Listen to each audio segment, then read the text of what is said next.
মোৰ মৰমৰ ছাত্ৰ ছাত্ৰীসকল যিসকলে আজি এই প্ৰতিযোগিতাত অংশগ্ৰহণ কৰিবা সকলোকে শুভেচ্ছা জনাইছোঁ। আজিৰ এই প্ৰতিযোগিতালৈ এই প্ৰতিযোগিতাত আমাৰ এটা থিম আছিল। সেই থিমতে ছাত্ৰ ছাত্ৰীসকলে নিশ্চয় একোটা প্ৰজেক্ট নিৰ্বাচন কৰি তাৰ ওপৰত কাম কৰি আনিছে।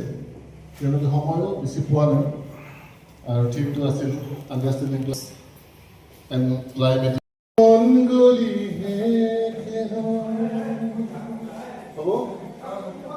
ধন্যবাদ। বহুত কাম জানে, গান শিকাই যিহেতু গান গাব জানিবই। এয়া আমাৰ মাজত আছে হিৰণ্য ছাৰ। আমি আচলতে কি হয়, আমি COVID-19ৰ সময়ত তোমালোকে গম পোৱা বহুত ছাত্ৰ ছাত্ৰীবোৰ আছিল ঘৰতে পঢ়িব লগা হৈছিল, হয়নে নহয়? আৰু সেইখিনি সময়ত কি কৰিছিল, আমি অনলাইনৰ ক্লাছ কৰিছিলোঁ। যদিও মই হাউলিত চাকৰি কৰোঁ, তথাপিতো মই ছাৰক কি কৰিছিলোঁ অনলাইন ক্লাছত এই যিটো ক্লাছ 9ৰ বহুপদ আছিল সেইটো গানৰ জৰিয়তে শিকাব দিছিলোঁ। মানে গানৰ জৰিয়তে শিকাইছিল, মানে এটা চেপ্টাৰ সম্পূৰ্ণ গানৰ জৰিয়তে শিকাইছিল। য'ত নেকি আমি কি বৰ্ডত লিখি লিখি বুজাওঁ, হয়নে নহয়? কিন্তু ছাৰে গানৰ জৰিয়তে শিকাইছিল। সেইটো গান নাগায় ছাৰে, অলপমান 2-5মান বেলেগ এটা গান গাব।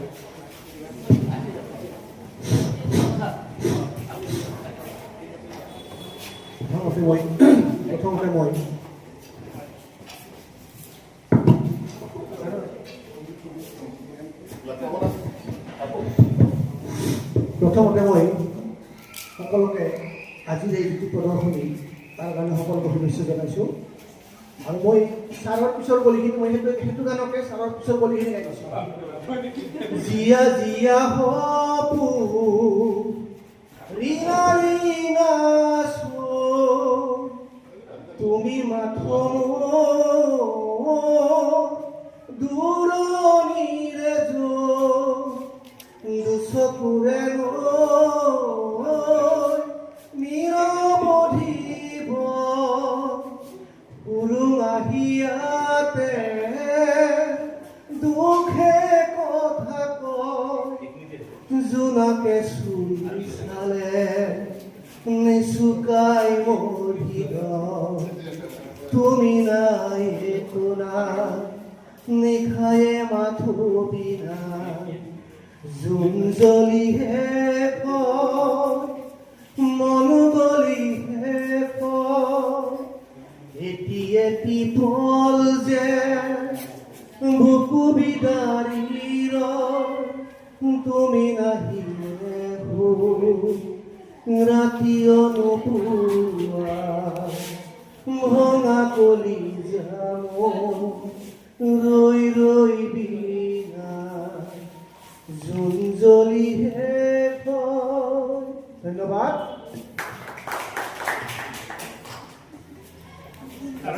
ধুনীয়া হৈছে, হয়নে নহয়? ভাল হৈছে নে নাই? শুনি ভাল লাগিছে নে নাই? হা, তোমালোকে কি কামত আহিছা পাহৰি গ'লা চাগে, হয়নে? তেনেকুৱা লাগিছে।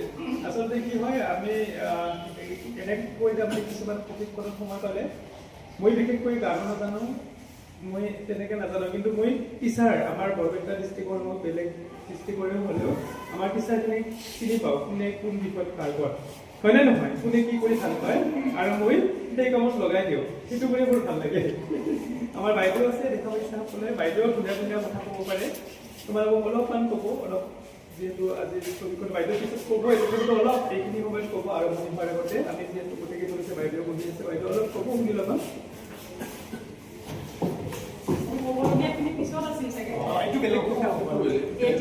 এতিয়া আনুষংগিক কথা কওঁ, মানে প্ৰথমতে ডায়াছত থকা গোটেই কেইগৰাকী ব্যক্তিকে ইমান বিজ্ঞানৰ মানুহ হৈও যে ইমান সুন্দৰকৈ আৰ্টিষ্টিক সাংস্কৃতিক দিশৰ কিছুমান কথা কৈ আছে, ভাল লাগিছে মোৰ আহি।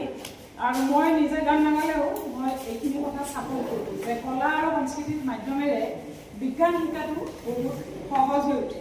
প্ৰথমে তেওঁলোকক ধন্যবাদ আৰু অভিবাদন জনাই লৈছোঁ। আৰু বাকী ছাত্ৰ ছাত্ৰীসকলকো আজিৰ এই অনুষ্ঠানটোলৈ ৱেলকাম কৰিছোঁ, সংবাদখন জনাইছোঁ। সকলোৱে যাতে ভালকৈ প্ৰেজেণ্টেশ্যন দিব পাৰা, আৰু প্ৰেজেণ্টেশ্যন দিয়াটোৰো কিছুমান আৰ্ট বা কলা থাকে। আমি ভাবোঁ সাহিত্যত মানে বিজ্ঞান নাথাকে, কিন্তু নহয়, সাহিত্য বা কলা শাখাটোৰ লগতো বিজ্ঞান জড়িত থাকে। তুমি প্ৰজেক্টখন কেনেকৈ লিখিবা, কোনটো শব্দ তুমি ঠিক ঠিক ঠাইত কেনেকৈ বহাবা, একচুৱেল চাইণ্টিফিক টাৰ্মটো নবহালে কিছুমান ঠাইত কি হয়, প্ৰজেক্টটোৰ বা প্ৰকল্পটোৰ মাৰ্কিং চিষ্টেমত অলপ ব্যাঘাত হয়, মাৰ্কিংটো ঠিকমতে নাপায়। গতিকে তুমি যেতিয়া প্ৰজেক্টটো প্ৰিপেয়াৰ কৰিবা তাৰে ওপৰতে কওঁ যিহেতু